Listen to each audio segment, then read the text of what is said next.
Noong unang panahon, bago pa isinilang ang mga bayan at bago pa narinig ng tao ang salitang bagyo, payapa ang lupain ng silangan. Ang hangin ay humahaplos na parang ina. Ang dagat ay humihinga. At ang mga bundok ay tila mga higanting natutulog sa ilalim ng ulap. Sa panahong iyon, sinasamba ng mga nilalang ang kalikasan, sapagkat bawat puno ay may espiritu at bawat ulap ay may panaginip. Ngunit sa pagitan ng langit at dagat, may isa na higit na iniibig ng lahat. Si Sierra, ang diwata ng lupa at gubat. Ang kanyang buhok ay parang mga dahong sumasayaw sa hangin, at ang kanyang tinig ay awit ng mga ilog sa umaga. Kapag siya'y ngumiti, sumisibol ang mga bulaklak. Kapag siya'y lumakad, nagigising ang mga ulap. Tahimik na namumuhay si Sierra kasama ang kanyang asawa, ang matapang na higante na si Lusong, at ang kanilang kambal na anak, sina Iloco at Tagalo. Magkasama nilang binabantayan ang mga nilalang. Ang mga isdang lumalangoy sa ilog, ang mga ibong naglalaro sa ulap, at ang mga taong marunong magpasalamat sa biyaya ng araw. Ngunit sa silangan, sa hangin na hindi mapipigilan, may isang pusong nananaghoy. Si Bugsong Hangin, ang Diyos ng Unos. Matagal na niyang minahal si Sierra, ngunit ang kanyang pag-ibig ay tulad ng bagyo, marahas, marugdog, at walang pahinga. At sa bawat araw na nakikita niyang masaya si Sierra kay Lusong, unti-unti siyang nilalamon ng inggit. Isang dapit hapon, nagdilim ang langit kahit walang ulan, at tahimik ang hangin na parang may itinatagong hiwaga. Habang naglalaro ang kambal sa pangpang, napansin ni Sierra ang mga dahon ay kumikilos kahit walang ihip ng hangin. May tinig na bumubulong mula sa silangan. Malamig, malungkot, at puno ng galit. Inay, tanong ni Iloco. bakit parang nagagalit ang hangin? Hindi siya galit, anak, sagot ni Sierra habang pinagmamasdan ang mga ulap na nagkikislapan. Ang hangin ay nilalang din, tulad natin. Minsan napapagod, minsan nasasaktan. Kaya't huwag niyo siyang hamunin, sapagkat kapag nagalit ang hangin, buong mundo ang kanyang yayakapin. Lumapit si Lusong at ibinaba ang kanyang palad sa balikat ng asawa. Kapag umawit ang silangan, huwag kang lalapit. Wika niya. Sa hangin ay may nagkukubling panibugho, at hindi lahat ng sakit ay kayang gamutin ng iyong kabutihang puso. Tahimik na tumango si Sierra. Hindi dahil sa takot, kundi dahil nauunawaan niya ang bigat ng salita, ang babala ng kalikasan na dapat igalang. Subalit sa kaibuturan ng kanyang puso, may kakaibang kalungkutan. Ang kalikasan ay iisa, ngunit sa puso ng hangin ay may puwang na napuno ng galit. At alam niyang balang araw, iyon ay babalik bilang unos.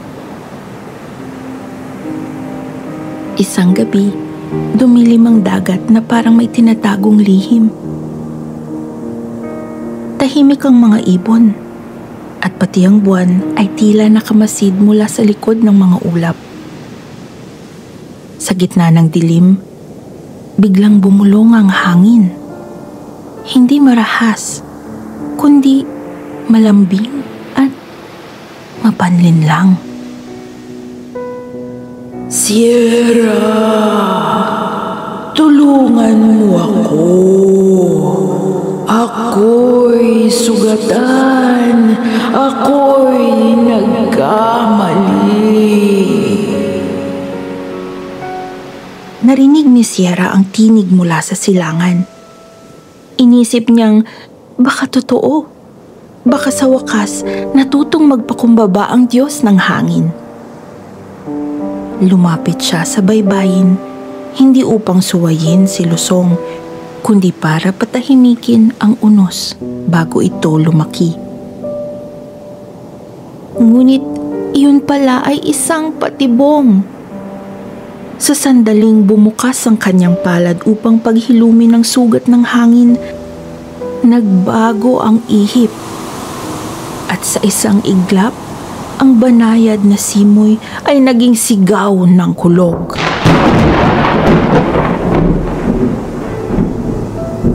Lumapit ka din, Sierra, at ngayon hindi ka na makakaalis.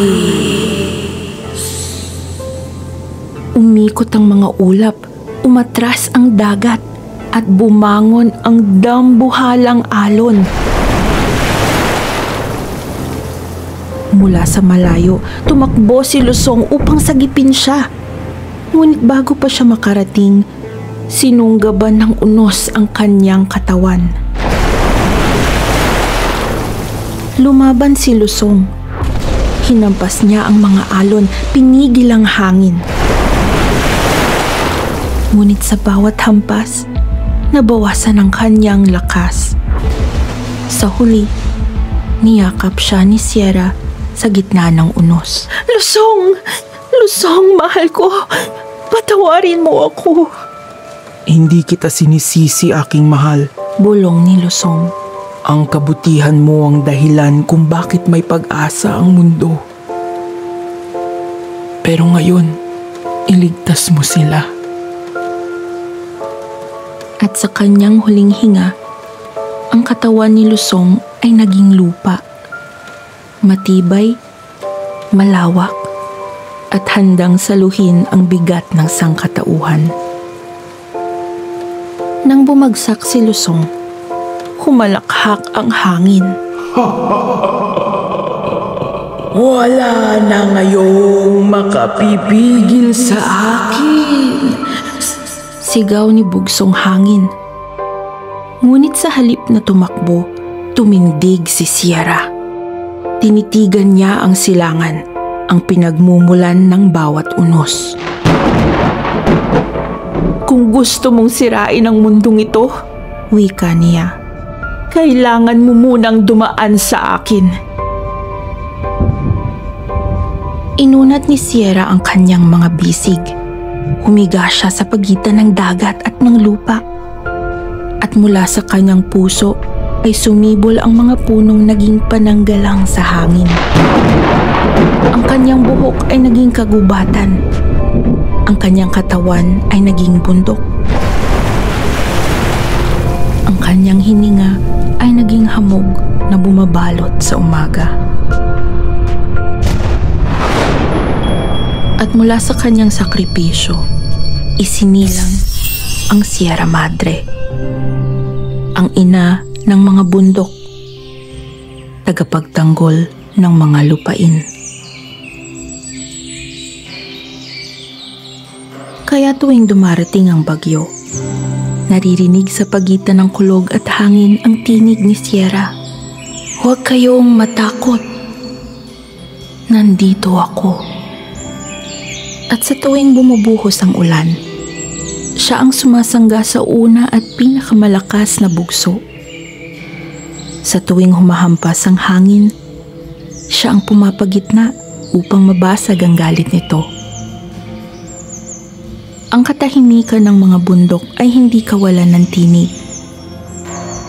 Ito ang kanyang dasal, ang kanyang pagmamahal. ang pagmamahal ng isang inang ibibigay ang lahat para sa kanyang mga anak. Naroon pa rin siya, nakahiga sa silangan, yakap ang mga gubat at ilog.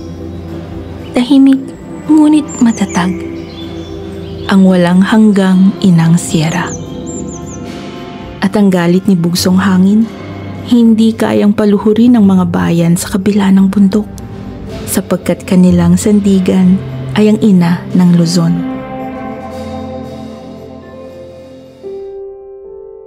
Sa panahon ngayon, kung saan ang ating mga bayan ay lumulubog na sa baha at basura, kung saan ang mga bundok ay unti-unting nagiging abo, at ang hangin ay may dalang alikabok sa halip na awit, pinapaalala ni Inang Sierra na ang kanyang alamat ay hindi pa tapos. Noon, ang kanyang katawan ay sandigan laban sa unos. Ngayon, ito'y sugatang lupa, binutas, binungkal, inubos. Ang mga punong dati kanyang buhok ay pinutol. Ang mga ugat niyang nagbabantay sa ilog ay winawasak ng kasakiman. Kaya't sa bawat pagbuhos ng ulan na hindi kayang saluhin ng lupa, sa bawat unos na bumabaha sa ating mga tahanan, iyon ay luha ni Sierra. Mga luhang hindi galit, kundi pagdadalamhati. Anak, hindi ako ang namiminsala sa inyo, kundi ang inyong sariling paglimot sa akin.